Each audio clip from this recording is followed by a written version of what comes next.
महा marathon class बहुत ही important होने वाला है उन सभी बच्चों के लिए जो बीए 5th सेमेस्टर में हिस्ट्री पढ़ रहे हैं और एग्जाम देने वाले हैं 2026-27 में। आज की वीडियो में मैं हिस्ट्री के paper number 1 nationalism in India का वेरी इंपॉर्टेंट क्वेश्चन आंसर लेकर आ गई हूँ आपके एग्जाम 2026-27 के लिए ऑल यूनिवर्सिटी के लिए। अगर अभी तक आपने कोई भी क्वेश्चन तैयार नहीं किया, आप बहुत ज्यादा टेंशन में हैं कि हम क्या पढ़ें और क्या ना पढ़ें, तो आप इस वीडियो को एंड तक देखकर अपनी पूरी तैयारी कर सकते हैं। आज की वीडियो में मैं आपकी टोटल 8 यूनिट से बनने वाले सारे इंपॉर्टेंट क्वेश्चन आंसर लेकर आ गई हूँ। और देखिए पेपर नंबर 2 पर भी हमने वीडियो बना दी है और आपकी जो टोटल 8 यूनिट्स हैं उनको भी हमने पढ़ा दिया है। इस वीडियो को देखकर आप अपने तीनों सेक्शन की तैयारी काफी अच्छी कर सकते हैं और एग्जाम में बहुत अच्छा नंबर लेकर आ सकते हैं। तो चलिए वीडियो को शुरू करते हैं।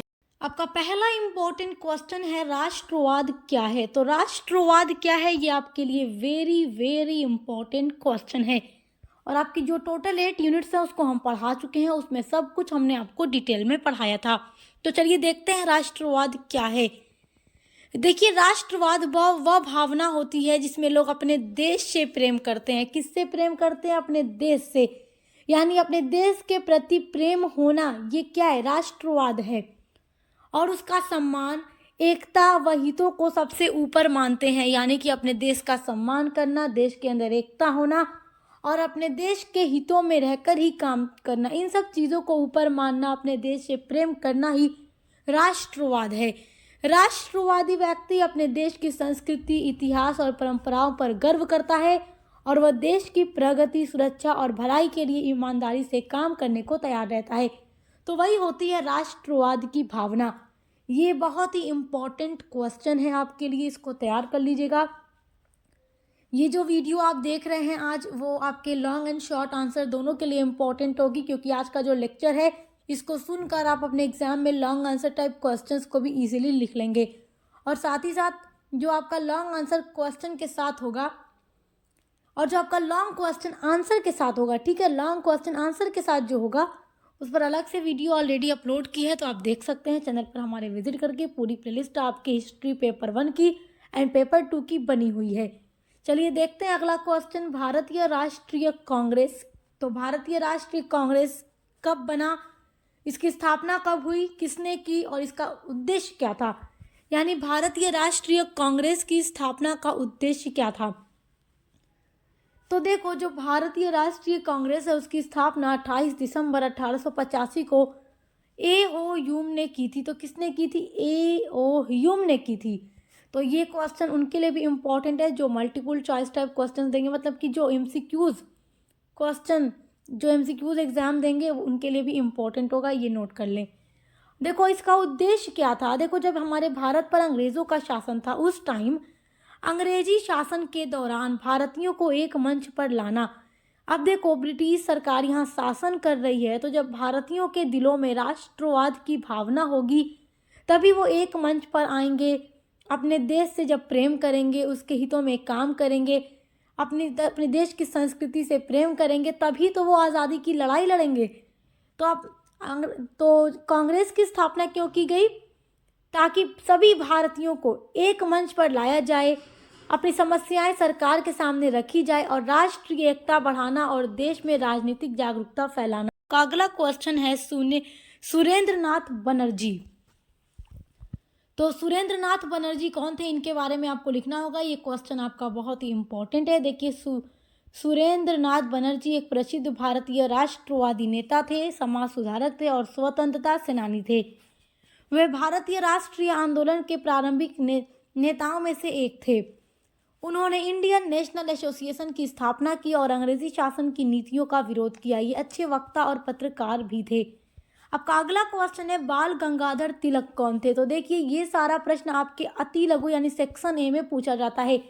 इस तरीके से देखिए नाम लिखकर छोड़ देगा और आपको समझ जाना है कि आपको बाल गंगाधर तिलक के बारे में या सुरेंद्र नाथ जी बनर्जी के बारे में या फिर उसके अलावा अलग अलग किसी भी नेता के बारे में पूछ लेता है। जो इम्पोर्टेंट है वो इस वीडियो में मैं आपको बता रही हूँ। तो देखिए बाल गंगाधर तिलक के बारे में आप लिखेंगे, बाल गंगाधर तिलक भारत के महान स्वतंत्रता सेनानी, राष्ट्रवादी नेता और समाज सुधारक थे। उन्हें लोकमान्य तिलक भी कहा जाता था। उन्होंने स्वराज को भारत का जन्मसिद्ध अधिकार बताया। तिलक ने लोगों में राष्ट्रीय चेतना जगाने के लिए गणेश उत्सव और शिवाजी उत्सव की शुरुआत की। वे एक निर्भीक लेखक, शिक्षक और देशभक्त नेता थे। और जो होम रूल आंदोलन हुआ उसको भी बाल गंगाधर तिलक ने ही चलाया था। और देखो, दो होम रूल आंदोलन शुरू हुआ था। एक आंदोलन जो बाल गंगाधर तिलक ने चलाया और दूसरा जो एनी बेसेंट ने चलाया था। सब कुछ मैं आपको डिटेल में पढ़ा चुकी हूँ यूनिट्स जब पढ़ा रही थी। तो अगला इंपॉर्टेंट क्वेश्चन है, होम रूल आंदोलन क्या है? This is very very important question. Home rule आंदोलन आपसे ज़रूर पूछेगा। तो देखो, होम रूल आंदोलन एक राजनीतिक आंदोलन था जिसे भारत में स्वशासन यानी होम रूल प्राप्त करने के लिए चलाया गया था। यानी कि देखो, अंग्रेज भारत पर शासन कर रहे थे तो अंग्रेज़ों के अधीन रहकर ही भारत में जो अपना शासन होगा, जो भी अपने आंतरिक मामले होंगे वो खुद करें, भारत ये खुद करें, जिसका अधिकार अभी भारतीयों को ब्रिटिश सरकार ने नहीं दिया था। तो उसी की मांग करने के लिए, स्वशासन की मांग करने के लिए होम रूल आंदोलन 1916 में चलाया गया। इसे बाल गंगाधर तिलक और एनी बेसेंट ने चलाया था। देखिए, बाल गंगाधर तिलक ने जो होम रूल आंदोलन चलाया उसका अलग क्षेत्र था, यानी इन्होंने अलग अलग स्थानों पर चलाया और एनी बेसेंट ने अलग अलग स्थानों पर होम रूल आंदोलन चलाया। इस आंदोलन का मुख्य उद्देश्य था अंग्रेजी शासन के अंतर्गत रहते हुए भारत को अपने आंतरिक मामलों में स्वयं शासन का अधिकार दिलाना और लोगों में राजनीतिक जागरूकता को फैलाना।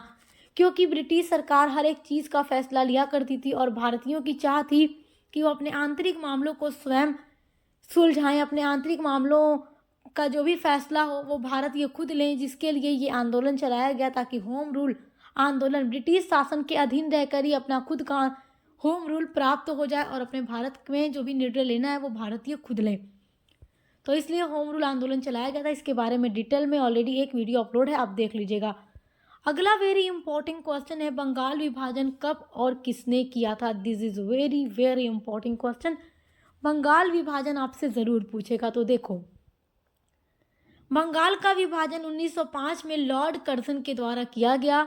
इसका मुख्य कारण प्रशासनिक बताया गया। देखो, जब बंगाल का विभाजन 1905 में किया गया तो ब्रिटिश सरकार ने कहा कि बंगाल एक बहुत बड़ा प्रांत है जिसका प्रशासन संभालना काफ़ी मुश्किल होता है और अगर इसको बांट दिया जाए, इसका विभाजन दो जगह कर दिया जाए तो फिर प्रशासन संभालना आसान हो जाएगा, क्योंकि बंगाल बहुत बड़ा प्रांत था। लेकिन वास्तविक उद्देश्य जो था भारतीय राष्ट्रीय आंदोलन को कमज़ोर करना था, क्योंकि देखिए लगातार हमारे भारत में आंदोलन बढ़ते चले जा रहे थे अंग्रेज़ों के खिलाफ, अंग्रेज़ों को यहाँ से भगाने के लिए। तो ब्रिटिश सरकार ने देखा कि हिंदू और मुसलमान में काफ़ी एकता है, इसको तोड़ना ज़रूरी है, तभी वो भारत में शासन कर पाएंगे। तो इसके लिए उन्होंने भारतीय राष्ट्रीय आंदोलन को कमज़ोर करने के लिए उन्होंने बंगाल का विभाजन 1905 ईस्वी में कर दिया गया और बंगाल को दो टुकड़ों में बांट दिया गया, पश्चिम बंगाल और पूर्वी बंगाल। पश्चिम बंगाल में उन्होंने मुसलमानों को अल्पसंख्यक रखा और पूर्वी बंगाल में उन्होंने हिंदू को अल्पसंख्यक रखा ताकि इनके बीच दूरी हो जाए। अंग्रेज़ों ने फूट डालो और राज करो की नीति अपनाई, हिंदू मुसलमान एकता को तोड़ने की कोशिश की। इस विभाजन से जनता में असंतोष फैला और स्वदेशी आंदोलन को बल मिला।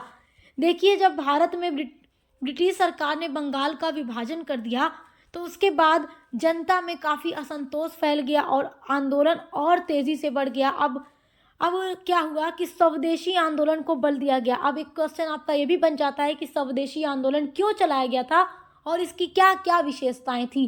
तो जब बंगाल का विभाजन किया गया था उसके बाद ही स्वदेशी मूवमेंट को बढ़ावा मिला। इसका उद्देश्य था कि अपने देश की वस्तुओं को अपनाओ और विदेशी वस्तुओं का बहिष्कार करो। तो एक प्रश्न आपका ये भी बनेगा, बंगाल विभाजन पर एक डिटेल में वीडियो बनाइए आपकी। देखिए, जो टोटल 8 यूनिट्स है वहीं से सारा क्वेश्चन आएगा और 8 यूनिट हमने डिटेल में पढ़ाई हुई है। चलिए अगला क्वेश्चन देखिए। आपका अगला इंपॉर्टेंट क्वेश्चन है, स्वदेशी आंदोलन कब और क्यों चलाया गया, इसकी विशेषताओं का वर्णन कीजिए। ये क्वेश्चन लगातार कई सालों से एग्जाम में पूछ रहा है और आज की वीडियो के सारे क्वेश्चंस जो आप देख रहे हैं पिछले 4 से 5 सालों से लगातार बीए के एग्जाम में रिपीट हो रहे हैं। तो अगर आप इन क्वेश्चंस को पढ़ के जाएंगे तो 100% ये पूरी गारंटी है कि यहीं से आपका पूरा क्वेश्चन आएगा। तो देखिए, स्वदेशी आंदोलन एक राष्ट्रीय आंदोलन था जो 1905 में बंगाल विभाजन के विरोध में शुरू हुआ। जब ब्रिटिश सरकार ने बंगाल को बांट दिया, बंगाल का विभाजन कर दिया 1905 में, तब इसी के विरोध में स्वदेशी आंदोलन शुरू किया गया। इसका उद्देश्य था विदेशी वस्तुओं का बहिष्कार करना और देश में बने सामान यानी स्वदेशी को अपनाना। जो वस्तुएं हमारे देश में बन रही हैं उनका प्रयोग ज़्यादा से ज़्यादा किया जाए और विदेशी वस्तुओं का बहिष्कार किया जाए, जला दिया जाए, फेंक दिया जाए। क्योंकि देखो, इसका उद्देश्य ये था कि जब अपने देश में बनी वस्तुओं का प्रयोग ज़्यादा से ज़्यादा होगा तो हमारे भारत में उद्योग धंधे स्थापित होंगे और भारत का विकास होगा। और जब विदेशी वस्तुओं का बहिष्कार करेंगे तो जाहिर सी बात है अपने आप अपने देश की वस्तुओं का इस्तेमाल होगा और फिर भारत भी आगे बढ़ेगा, इसकी आर्थिक स्थिति और अच्छी होगी। इस आंदोलन से राष्ट्रीय भावना बढ़ी और भारतीय उद्योगों को भी प्रोत्साहन मिला। अब इसकी विशेषताएं देखते हैं। देखो, विशेषता में पहला पॉइंट है विदेशी वस्तुओं का बहिष्कार किया गया। पहली विशेषता तो इसकी ये है। दूसरी विशेषता है कि स्वदेशी वस्तुओं के प्रयोग पर जोर दिया गया कि अपने देश में बनी वस्तुओं का प्रयोग करो। तीसरी विशेषता है राष्ट्रीय भावना और देशभक्ति का विकास हुआ। इसकी चौथी विशेषता है कुटीर और लघु उद्योगों को बढ़ावा मिला। इसकी पांचवी विशेषता है जन आंदोलन के रूप में छात्र, महिलाओं और किसानों की भागीदारी हुई। ये एक जन आंदोलन के रूप में चल रहा था। इसमें महिलाएं, छात्र, किसान हर एक ने भाग लिया और सभी ने जमकर स्वदेशी अपनाओ का नारा लगाया, विदेशी वस्तुओं का बहिष्कार करने का नारा लगाया। सभाएं निकाली गई। देखो, जब ये आंदोलन हुआ, स्वदेशी मूवमेंट जब हुआ तो इसमें सभाएं भी हुई, जुलूस भी निकाले गए, प्रचार के माध्यम से जागरूकता फैलाई गई। चलिए अगला इंपॉर्टेंट क्वेश्चन देखते हैं। अगला क्वेश्चन है राष्ट्रवाद में गांधी जी की क्या भूमिका है। ये क्वेश्चन कई बार एग्जाम में पूछा गया है, मैंने इसको पेपर में कई बार देखा है। राष्ट्रवाद में गांधी जी की क्या भूमिका है। तो देखो, गांधी जी ने भारतीय राष्ट्रवाद को जन आंदोलन का रूप दिया। उन्होंने सत्य और अहिंसा के सिद्धांतों पर आधारित आंदोलन चलाए।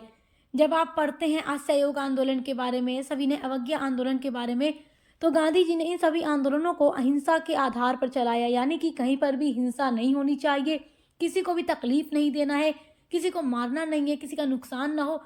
मतलब इन सब चीज़ों के आधार पर इन्होंने हमेशा आंदोलन चलाया था, क्योंकि गांधी जी हिंसा का विरोध करते थे और अहिंसा के बल पर ये आंदोलन चलाया करते थे। और आपने देखा जब असहयोग आंदोलन शुरू किया गांधी जी ने, तो आगे चलकर हिंसा हो गई और गांधी जी ने अपना आंदोलन वापस ले लिया था, क्योंकि ये हिंसा के खिलाफ रहते थे। और भारत छोड़ो आंदोलन के माध्यम से उन्होंने जनता को एकजुट किया। देखो, ये सब बड़े बड़े जन आंदोलन है, जैसे असहयोग आंदोलन, सविनय अवज्ञा आंदोलन, भारत छोड़ो आंदोलन। और भारत छोड़ो आंदोलन का एक नारा आप याद रखिएगा, जो नारा गांधी जी ने ही दिया था, करो या मरो। 1942 में भारत छोड़ो आंदोलन हुआ था। और आप जानते हैं कि जब ब्रिटिश सरकार हद से ज़्यादा अब शोषण अत्याचार करने लगी थी और भारत या आज़ादी चाहते थे, तो भारत छोड़ो आंदोलन का नारा दिया गया और ये आंदोलन बहुत बड़े पैमाने पर किया गया। और देखिए, इसके बारे में मैं आपको पढ़ा चुकी हूँ।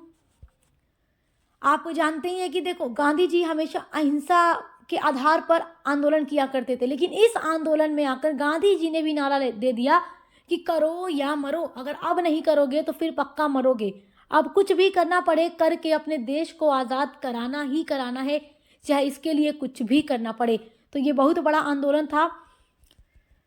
तो इन्होंने इन सभी आंदोलनों के माध्यम से जनता को एकजुट किया।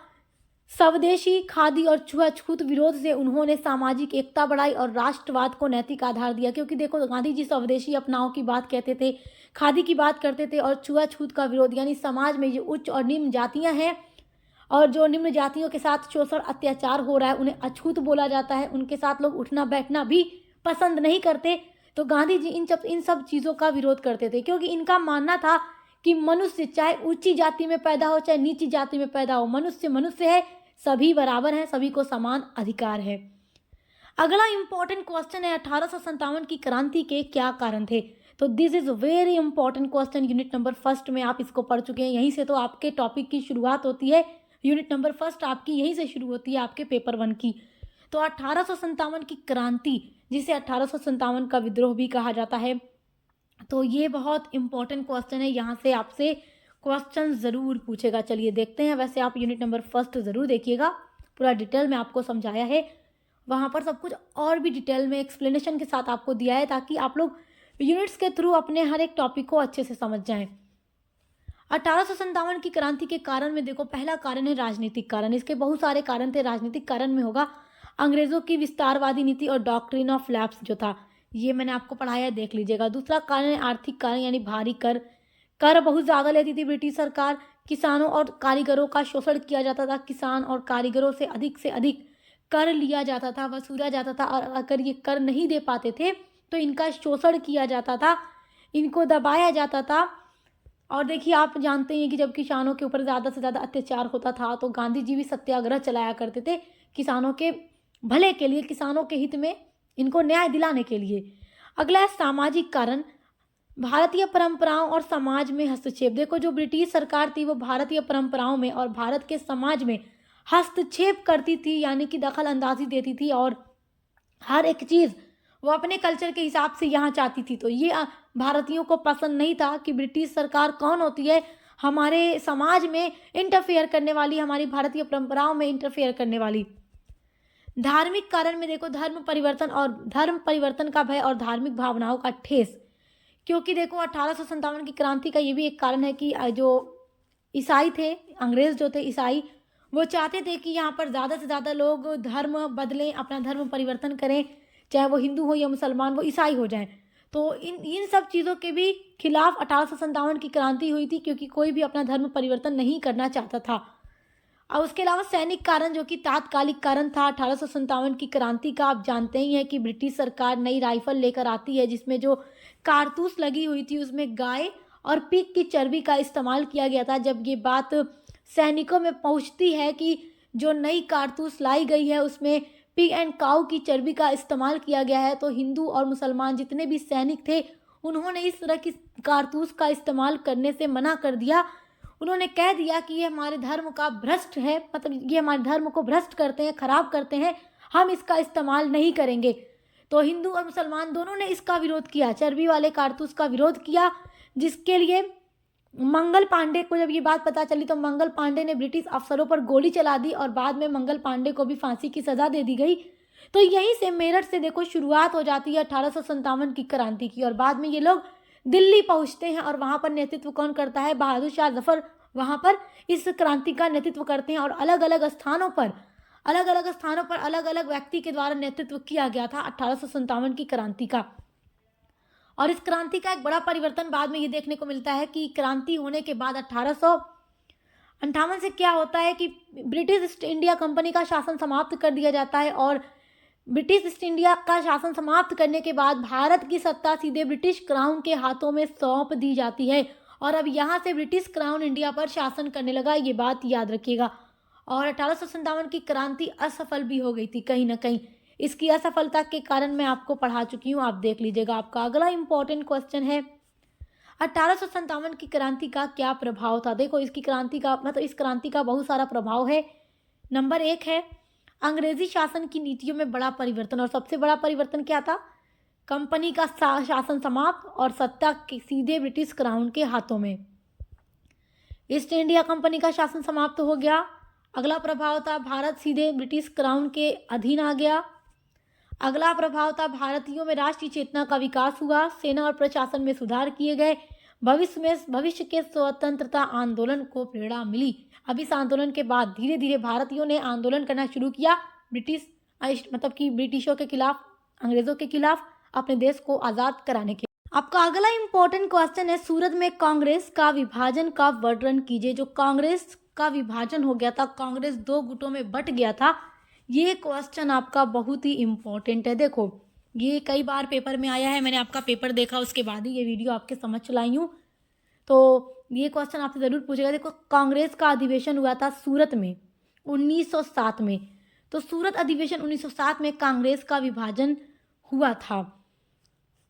भारतीय राष्ट्रीय कांग्रेस का अधिवेशन कहाँ हुआ? 1907 में गुजरात के सूरत शहर में भारतीय राष्ट्रीय कांग्रेस का अधिवेशन हुआ। इसी अधिवेशन में कांग्रेस 2 गुटों में बढ़ गई, नरम दल और गरम दल।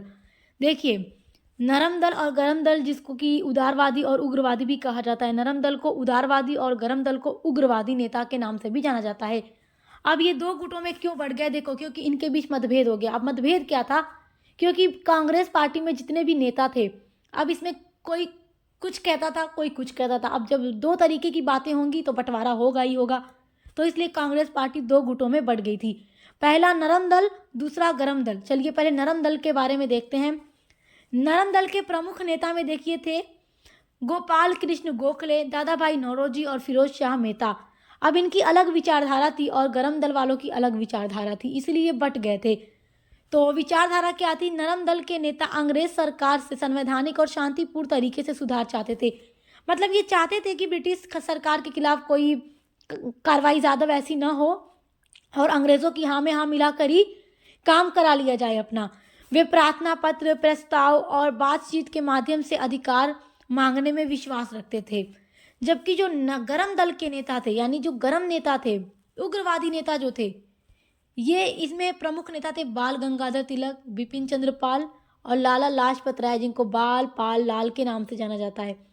इनकी विचारधारा थी, गरम दल के नेता तेज और सक्रिय आंदोलनों में विश्वास रखते थे। इनका मानना था कि तेज तरीके से एकदम सक्रिय आंदोलन लगातार ब्रिटिश सरकार के खिलाफ होना चाहिए। ये स्वदेशी बहिष्कार और जन आंदोलनों के द्वारा स्वराज प्राप्त करना चाहते थे। ये अंग्रेजों की हाँ में हाँ नहीं मिलाना चाहते थे। इसलिए सूरत में कांग्रेस का विभाजन हो गया, जो हिस्ट्री का बहुत ही इम्पोर्टेंट टॉपिक है, इसको पढ़ लीजिएगा। अगला वेरी इंपॉर्टेंट क्वेश्चन देखिए।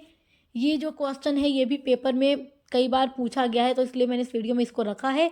बहुत इंपॉर्टेंट क्वेश्चन है। देखिए, प्रथम विश्व युद्ध ने भारतीय राष्ट्रीय आंदोलन को किस तरह प्रभावित किया? ये लॉन्ग क्वेश्चन है, लॉन्ग में पूछेगा। तो कई तरीके से प्रभावित करता है प्रथम विश्व युद्ध भारतीय राष्ट्रीय आंदोलन को। चलिए देखते हैं। प्रथम विश्व युद्ध जो 1914 में शुरू हुआ, 1918 तक चला था, भारत का तथा भारतीय राष्ट्रीय आंदोलन का गहरा और दूरगामी प्रभाव पड़ा। मतलब भारत तथा भारतीय राष्ट्रीय आंदोलन पर इसका काफ़ी गहरा प्रभाव पड़ता है।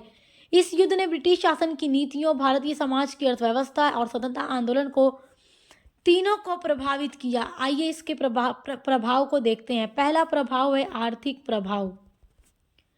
करों में वृद्धि हुई। युद्ध खर्च पूरा करने के लिए सरकार ने आयकर, नमक कर आदि बढ़ा दिया। ये आर्थिक प्रभाव है। आर्थिक प्रभाव में अगला टॉपिक है महंगाई। आवश्यक वस्तुओं की कीमत तेजी से बढ़ गई। अब जाहिर सी बात है कि जब आर्थिक स्थिति कमज़ोर होगी तो हर एक चीज़ की कीमत ब्रिटिश सरकार ने बढ़ा दिया। अब जितनी भी आवश्यक वस्तुएं थी वो महंगी हो गई, जिनका इस्तेमाल करना इंसानों के लिए रोज़ ज़रूरी है, वो चीज़ें महंगी हो गई, जिससे आम जनता की क्रय शक्ति घट गई। क्योंकि अब उनके पास तो उतने पैसे नहीं थे कि वो इतनी महंगी महंगी चीज़ें खरीद पाएँ, और ज़रूरत तो सबको थी। उद्योगों पर असर हुआ। युद्ध सामग्री की मांग से कुछ उद्योग, कपड़ा, इस्पात बढ़े और कच्चे माल की कमी और शोषण भी बढ़ा। कर्ज का बोझ। भारत से भारी धन इंग्लैंड भेजा गया, जिससे आर्थिक असंतोष बढ़ा। क्योंकि अंग्रेज भारत का ही धन खर्च किया करते थे, भारत का ही संसाधन इस्तेमाल किया करते थे, जिससे दिन ब दिन ये हमारे भारत की आर्थिक स्थिति, जिसका दिन पर दिन हमारे भारत की आर्थिक स्थिति पर असर पड़ रहा था और बहुत बुरा असर पड़ रहा था। तो ये देखो, पहला प्रभाव आप देख रहे हैं प्रथम विश्व युद्ध का। युद्ध को लड़ने के लिए इंग्लैंड ने भारी धन हमारे भारत से ही ले लिया। दूसरा प्रभाव पड़ता है सामाजिक प्रभाव। देखो, पहला सामाजिक प्रभाव में पहला पॉइंट है सैनिक भर्ती। लाखों भारतीय सैनिक युद्ध में, प्रथम विश्व युद्ध में भेजे गए। हताहतों की संख्या बढ़ी। निराशा और आक्रोश। युद्ध से लौटे सैनिक और जनता में ब्रिटिश वादों के प्रति अविश्वास फैला। क्योंकि देखो, अंग्रेजों ने कहा भारतीय नेताओं से कि प्रथम विश्व युद्ध में लड़ने के लिए हमें भारतीय सैनिक दे दो, हम जब युद्ध में जीत जाएंगे तो तुम्हें आज़ादी दे देंगे। ठीक है। अब ये इन लोगों ने सोचा, भारतीय नेताओं ने सोचा चलो ठीक है, हम अंग्रेज़ों पे भरोसा कर लेते हैं। अंग्रेज़ों पे भरोसा कर लिया, भारतीय सैनिक युद्ध में लड़ने के लिए चले गए। लेकिन युद्ध समाप्त होने के बाद अंग्रेज़ों ने अपने वादा पूरा नहीं किया। तो उसके बाद जब द्वितीय विश्व युद्ध शुरू हुआ तो फिर से मांगा उन्होंने भारतीय सैनिकों को।